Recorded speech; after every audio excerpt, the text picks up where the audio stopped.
What is a particular? What is a universal? Our classical, both ancient and medieval tradition takes this question very seriously. Not so much the modern tradition, shall we say. Why? Because in the modern world, we have an answer to the question. That answer is historical. We have come to see the particular and the universal as brought together, reconciled in a progressive movement, a so-called historical movement that aims at the establishment of an open or global society in which particular and universal coincide. This is what Hegel was speaking about as well. Because of the modern answer or purported solution to the question of the difference between particular and universal, we tend not to bother asking the question to begin with. We accept that we are sailing toward the consolidation of a solution, the realization of a society in which particular and universal are one, reconciled. There's a synthesis of the two. But in classical times, medieval and ancient times, such a synthesis, as it is promised by moderns, was not appreciated. It is not that the classics do not have a vision of a possibility of a Tower of Babel, but that they see that as absurd and as obscuring the question of the nature of particular and universal. So let us consider what a particular is, what a universal is, without getting into Latin and Greek. Let us remain on the plane, shall we say, of down-to-earth common sense. The particular is a thing, a determined, finite thing. So we say, here is a chair. The chair is a particular, a thing. However, as soon as we point to the chair, what we see is not so much the chair in itself, the essence of the chair, but attributes. We see a large or small chair, comparatively, right? We see a white one, we see a handsome one, we see a hard one, a soft one, a bent one. We have all kinds of attributes. Because of these attributes, thanks to these attributes, we can point to a chair. We can recognize something as a chair. The attributes define the thing. Now, the attributes are, they are, of course, adjectives, we could say, but they're not something as a chair is, right? This is something that we readily acknowledge. What are they? Where are they? The attribute white.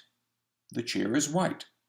The attribute white does not apply only to chairs alone. It applies to perhaps walls, ceilings, skin, paint, clouds. So it applies to all, in principle, anything can be white, right? So it applies to everything. It is something that is universal. It is not particular the way the chair is. And yet, where is this white on its own? We never see white on its own. We see a white chair, a white cloud, and so forth. So the white we never see on its own. The chair we never see without an attribute. Attributes we never find on their own. Things we never find on their own. Now the attribute is also a name. we name chair. That is evident. There is a thing, a particular thing, that we never see on its own. We always see it as one kind of thing as opposed to another kind of thing. In other words, there are attributes that define everything in its particularity in terms of the attributes. In other words, we have a name for that thing, we call it chair, thanks to the attributes. So we have attributes, we have universals. Thanks to these universals, we can have a name that is specific to one thing. So what is more important here, the thing or the attributes? Well, the classics stand unanimously for the universal. The universal is more important than the particular. Well, some will object that in poetry that must not be the case. Well, on the face of things, that is right. If you have a story, if you have any kind of poetic account of things, of life, if you look at the Bible, we do not have an appeal to lofty, abstract universals. We do not speak about God in terms of a pure act, in terms of, shall we say, mind, a universal mind over all things. No, it is a mystery. God is absolute mystery, but mystery itself is a borderline between thing and attribute. It's not a thing, so that's where the limit goes. That's the limit of all things, right? It's outside of the universe of things. It creates all things. It's beyond it. It's absolute transcendence, and yet it is present. And of course, God is present in our ordinary life. And so in biblical terms, we see that God makes himself known through angels, through, even what we call miracles, through the way things unfold, through dreams, in dreams, and of course the virtue of those who stand for, who live for God. So, what about the universal in the Bible?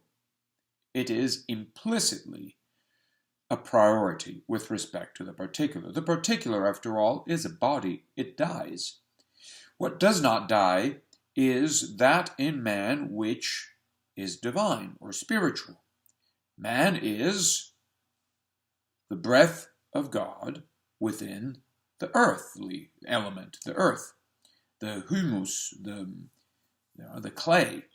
So it is this breath that shapes the clay. It turns the clay into a particular kind of thing. Thing as in anything can be made of clay, but there's one particular, specific, shall we say, kind, right? One kind of thing that is man. And that's the thing in which inheres the breath of God. So this breath would be something that eludes the particularity of matter. So there you have it. The Bible stands for some kind of universal. Not, to be sure, universal that is simply mathematical. No, it inheres in the particular. Well, you could also, however, add that prior to inhering in the human, the spirit is within itself. So there you have an absolute transcendence of spirit and preeminence of spirit over body. Of course, the body could be resurrected on the plane of spirit, but that is a divine, the result of a divine intervention. It's a miracle, if you like. In any case, it is beyond our current situation. Now, you might say, well, are we left with these two elements? The particular is the body.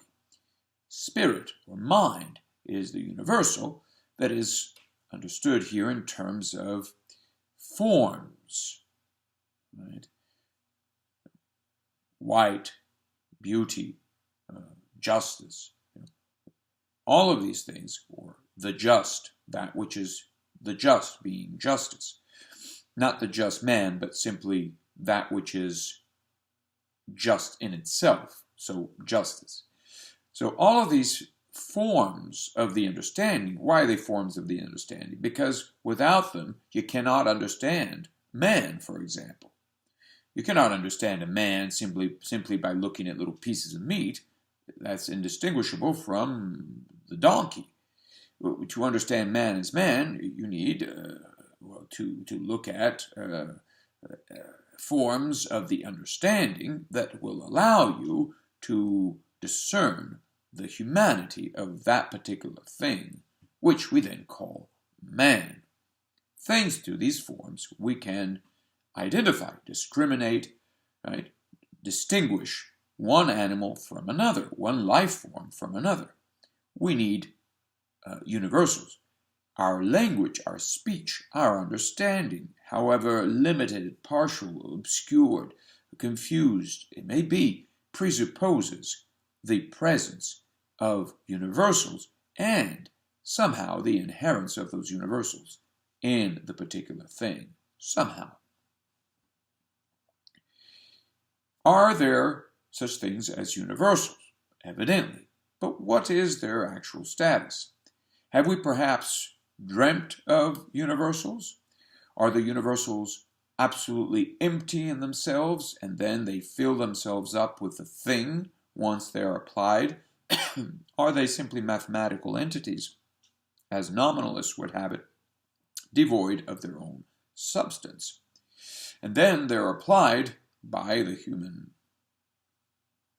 whatever you want to call it, perhaps a will to identify things, and they're applied as mathematical empty forms, geometrical forms. They're applied to things in order for us to master those things.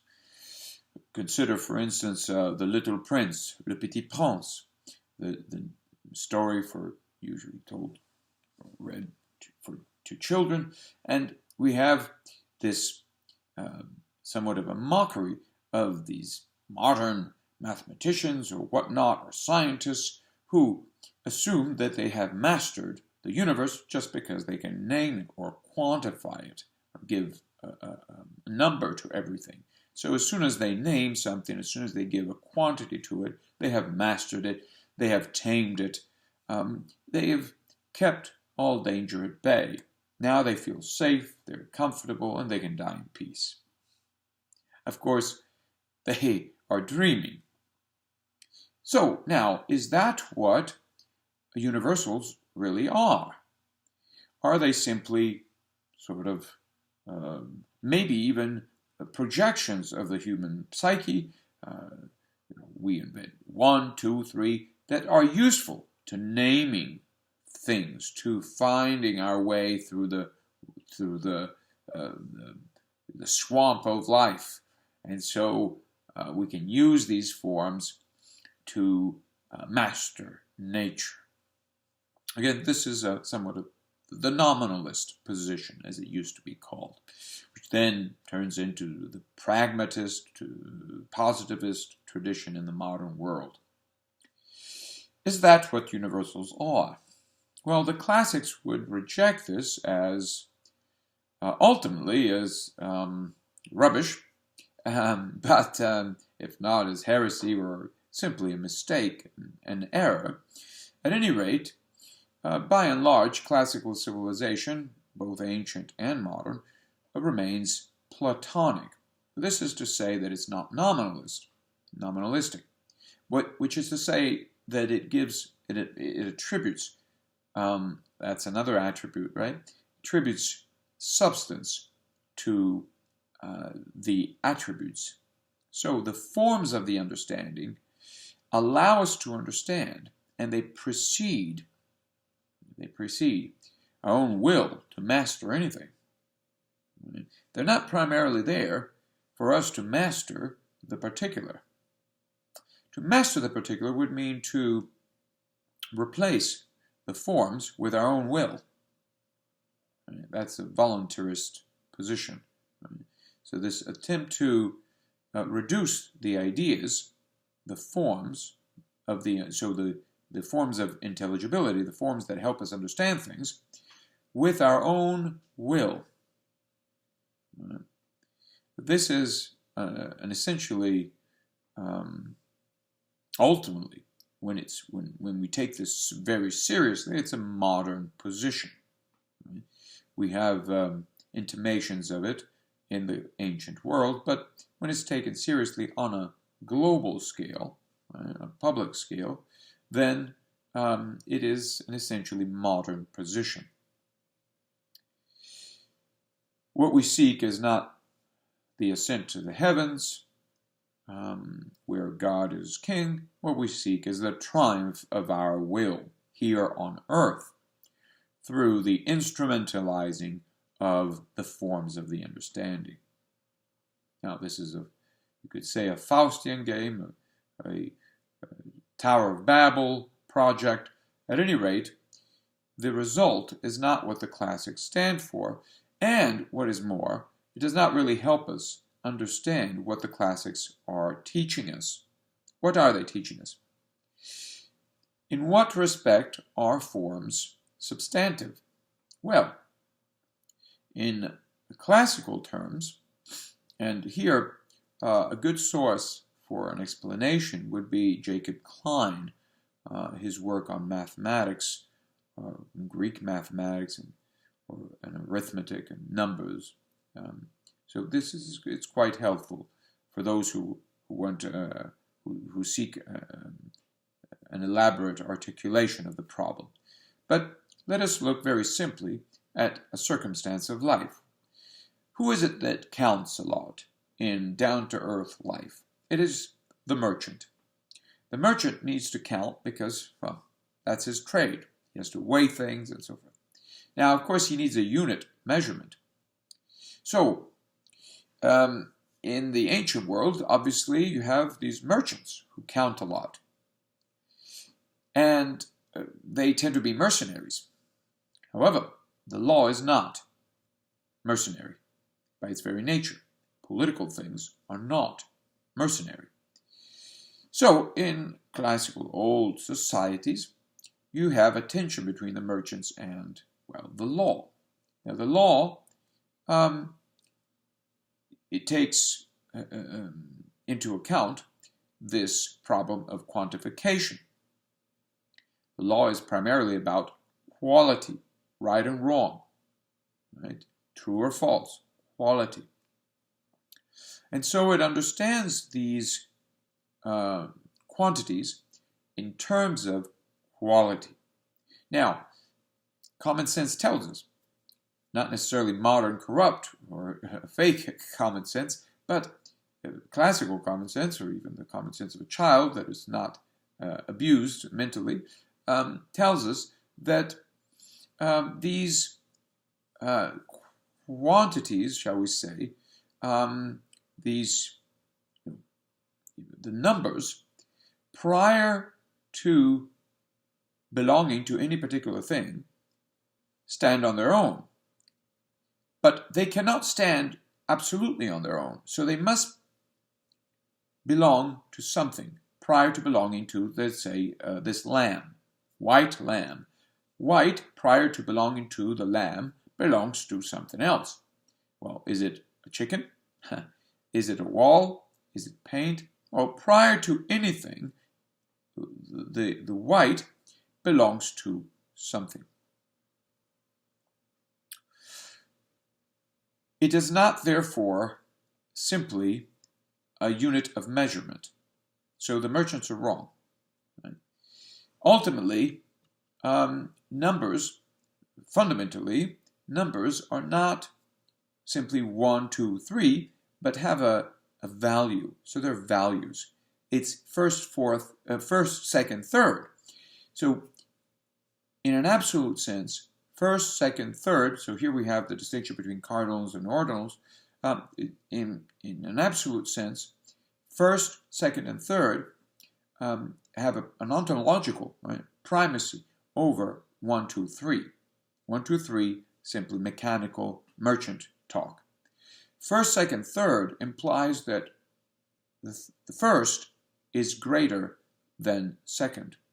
Second is greater than third. That's not the way we look at things today in mathematical terms. But in the ancient world, numbers have a value, an inherent value. And the reason is that they all ultimately point to something that is substantive. So it's the divine. So if you look at Pythagoras, that's what you have. So 1 means something. 2 means something. So you would have 1 meaning the unity of being, 2 being the difference, or the other, and then difference, 3 the multitude, and so forth. So every number has a meaning, or is attributed at any rate, a meaning that makes sense if you consider things hierarchically. So mathematics was hierarchical, and it was something that depended upon what we could call today metaphysics, or the divine. Right? There's no such thing as a pure autonomous mathematics in the ancient world. Even the merchants were submitted to the authority of the law. And of course, the law pointed to something beyond the law. Transcendence, some divine transcendence. And so, in the ancient world, what you have is attributes that prior to belonging to particular things belong to the divine. And that was a way to, shall we say, solve this problem, this dilemma about the disjuncture between things and names. So, things are somewhat quantifiable, fine, but that which quantifies things ultimately is a reflection of pure qualities. So numbers do not exist on their own; they are in the camp of qualities. Now, once you understand this, then you start saying, well, okay, these qualities are in God, so eventually you end up saying, well, these are ideas that are in God. All ideas prior to being anyone's, they belong to God, they are in God, and God has these ideas thanks to which God can create all things and determine and name and so forth.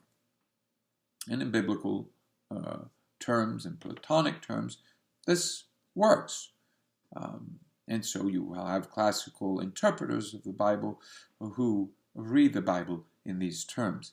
But it is important here to see that the thing is a function of these ideas. That these ideas somehow have resolved within themselves the thing, but only in God. In other words, there are no ideas that we can use to resolve things. This would be a modern dream, right, which fails in the respect that technocracy, which is a society, a purely technical society, fails to resolve the human problem. It can obscure it and then collapse as a machine of destruction of humanity, but it fails to address the problem of the human.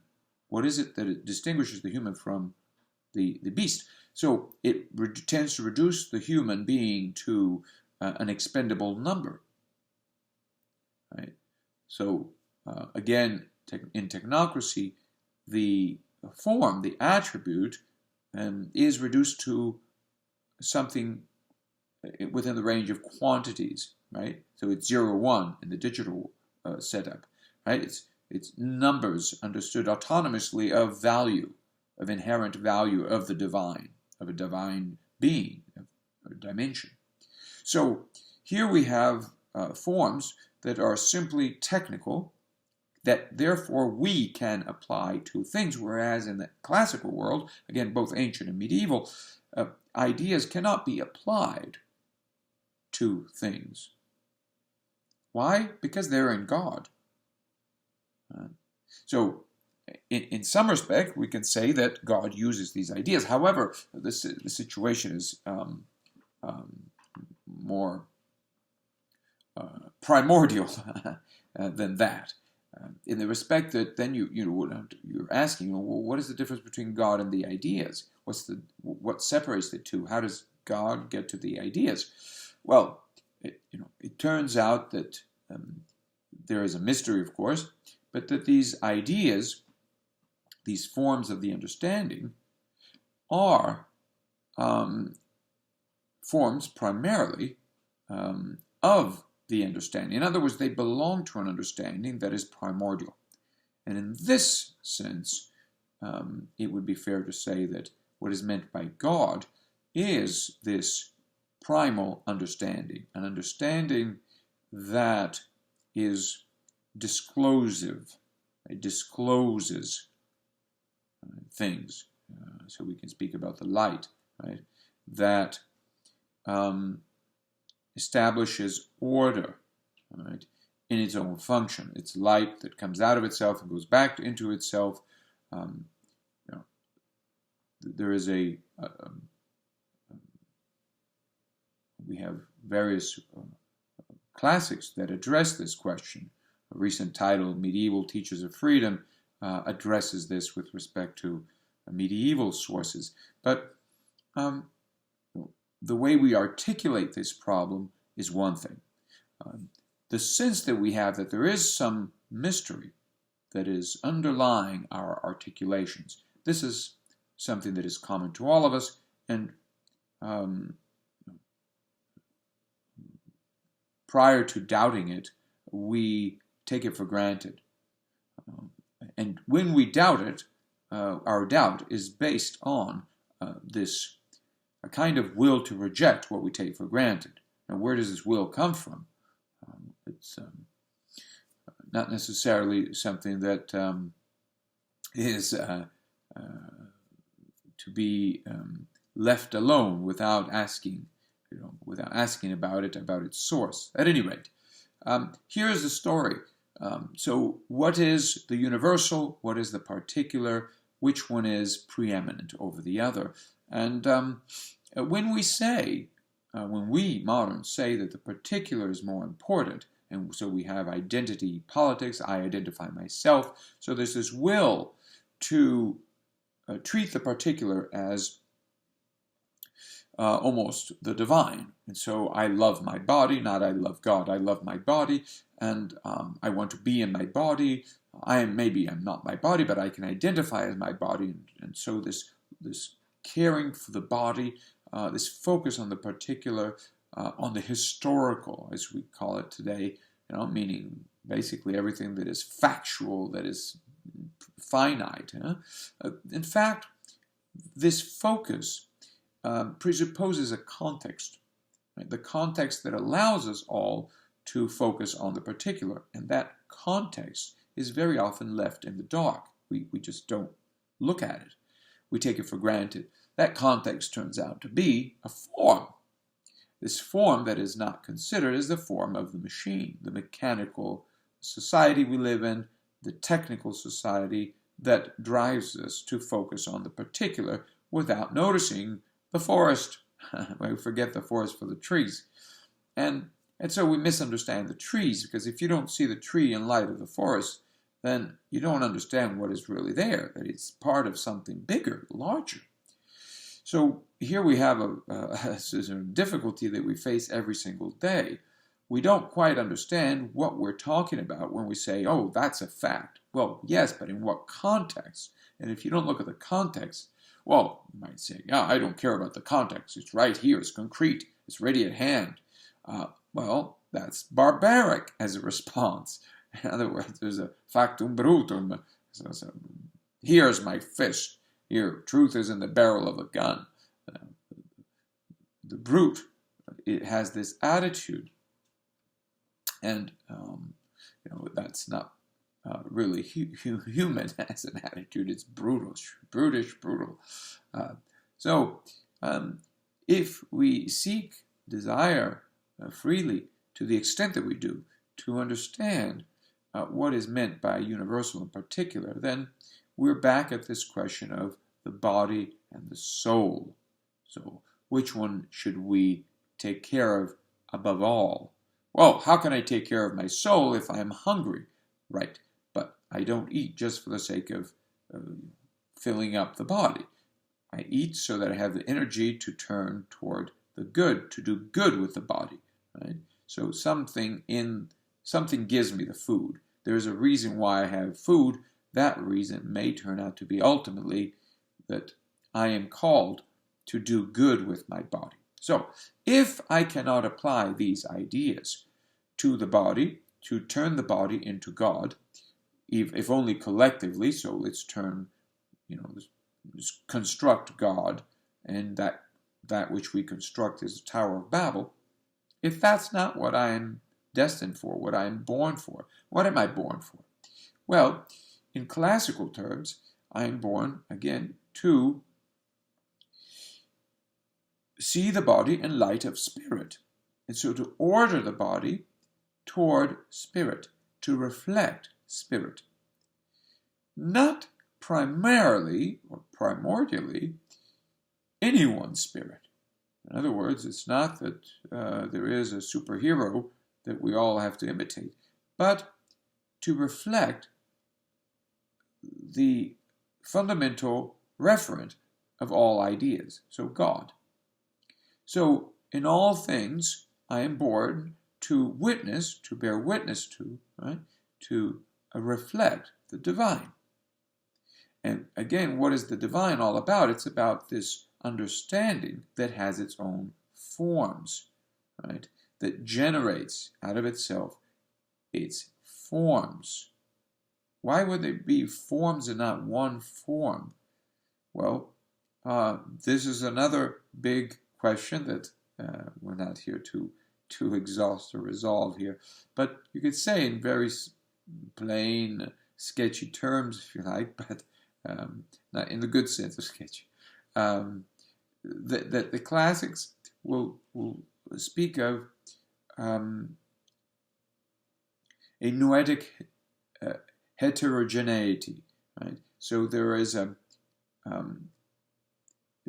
world of things, of particular things, that reflects those same things, but in their intelligibility.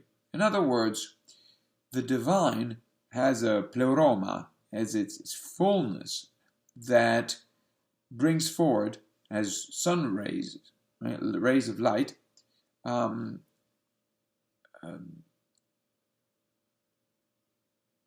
possibilities for a return, right, of the light to its source. Right? So we could see these rays, infinite rays, coming out and to come back to their source. So that's one way of putting it. Again, we're talking about articulations of fundamental problems. And this is, again, to say that in our speech we reflect the fundamental awareness that we have, a fundamental problem. What is a problem for us, right? For us, of course.